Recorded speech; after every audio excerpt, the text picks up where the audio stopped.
You alright? So I haven't done stand-up in like 2 months. So I'm really excited to be up here again. I'm gonna make some disclaimers for the sake of comedy and for everybody involved. I'm triracial, so I'm black, white, and brown. Now, obviously, my dad's pretty black. He's like Wesley Snipes black. Now, my mom's white and Hispanic. She's Mexican. So if you saw my mom walking down the street, she actually looks like a white lady, so you couldn't really tell right away.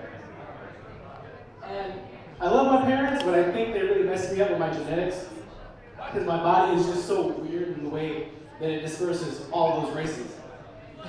So first off, I feel like there was a meeting in my mom's uterus when I was being born, and it started off, the niggas, I say the N-word a lot, so get ready for it.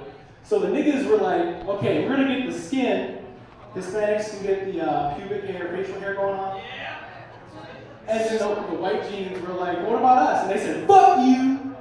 So I got the vocal cords of a white person. So that kind of happened.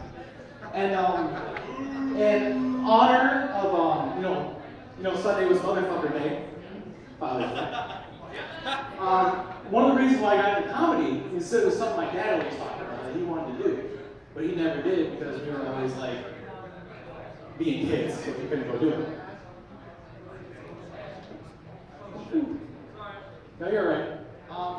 Another thing, I know I mentioned my mom earlier too. So my mom, like I said, she's really pale.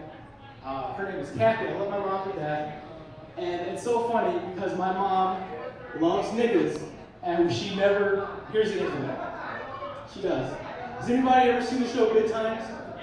So her first crush was the dad from that show. If that wasn't one of the ugliest people she could pick, that was him. Like I said, I like stand-up. I did theater in high school. I was a street performer a couple years ago. I had a black costume on. Now I do like a superhero kind of thing, And the thing about stand-up is you get a lot of comparisons right away. So first thing I heard was, man, you did a great job on your first set, right? You remind me a lot of Aziz Ansari. I'm like, oh, I can take that. And Kevin Hart. Fuck that. First things first, I'm taller than Kevin Hart. It's true, I got 2 inches on him. I do my own stunts. And thirdly, he always calls himself a bitch on stage. I ain't no bitch. Generally speaking, when I'm not at work or at school or in my own house, I'm pretty amped up and hyped and pretty aggressive all the time. So like me and my friends would be walking down the street, and people would look at us sideways as we're doing something weird. I'm like, what the fuck you looking at? And they're always like, oh shit. And the funny thing is, I'm a pretty small guy. And I do my aggressive black guy voice, and it just, like, everybody stops. So it works. Remember one of the things my dad taught me about being a man is if you want to get any of your male friends' attention from afar and he doesn't see you, you just go, Torrance is a bitch! Fuck you! And you'll get his attention. I remember the first time I did that. It was in 2012 because I saw my dad do it with one of his friends. My friend that did it, this is the guy I was training with when I was doing mixed martial arts.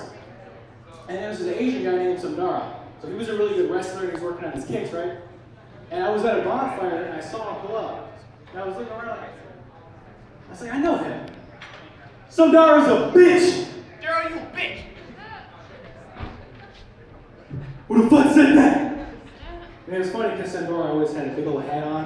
And I was like, it's just me. He's like, oh shit. That was pretty great. Another thing.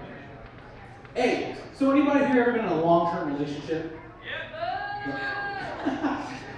The longest one I was in was almost 3 years. So that spanned from me being 17 to 20. And everybody has the if I was single thought. If this situation happened to me right now when I was single, what would I do? How would I react differently? One of the first times it happened to me, and I really thought about it, I was at a bonfire, it was me and my friends, and all these really fine foreign exchange students. And me and my girlfriend were going through some troubles, and I was just, I don't care. And there was this German woman that was really attractive, and she was like kind of coming on to me, And you know, if I was single, I totally would have like put a baby in there and moved to Germany. That would have been kind of cool. And then a year later, it happened when I was at Light and Color. This was in Chicago. So me and my girlfriend had got separated, you know. So I'm looking for her, trying to wade through people like this, and then this random chick starts grinding on me, you know? Right? And she looks back at me, right? So she's like this. And she was fine. She was really light complected. I couldn't tell if she was like Latina or Hispanic or you could tell she was white or Asian. And for a second I was like, all right, cool. But I was like, shit, no, I gotta go. But now I know if I was single, and that was happening, I'm like,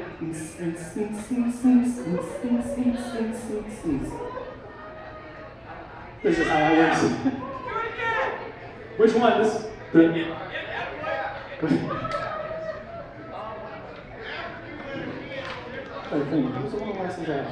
I know I mentioned about being an MMA fighter earlier, and the thing is, I think it's cool, it's alright. I don't take any of that kind of seriously because it's like, I'm the most badass dude in the world. Alright, dude. What I want to do is I just want to turn it upside down. Like, I want my ring attire to be like one of those Borat giant G-strings, or like just a wrestling singlet with a hashtag like ask for days on it. I think that'd be pretty fun and just choke people out the whole time. And I posted about it, apparently a lot of people thought I'd do alright. I'm like, alright, it's cool. My hometown is Holland, I'm from Holland. And the sad thing about Holland is there's a lot of people who come here and they're like, I'm gonna take over the city, it's gonna be cool. I'm gonna have the biggest drug trade, biggest gang, right? And the thing is, if we're in Holland and I'm one of the hardest niggas you know, one of the most aggressive people you know, it's not that hard of a town. It really isn't. A few weeks ago, my friend who's associated with the Bloods got smacked in the face with a wrench by a king. And it was literally just three of us. I'm not associated with any kind of gangs. They're fucking retarded. And it was a bunch of kings. It was like 6 kings with like broken broomsticks, 2x4s, and a wrench. And they were all fighting in front of this apartment complex. And I'm like, okay, I'm gonna go after this guy. That is. He said, you want to get cracked too? I was like, fuck, I don't want to get cracked. So I go like this, and he walks away from me. And I literally could not do anything because there was always someone off my flank. So I literally had to watch my friend get smacked in the face with a wrench. And it was funny. In hindsight, it's hilarious. He got smacked with the wrench, right? You could see him. He went, this is a fucking dumb idea, and he hits the ground. So it was, just give me an instant replay. That's how it worked. And I think I kind of choked up. This will be my first time coming back. So I want to thank you guys. Have a nice night. See you guys later.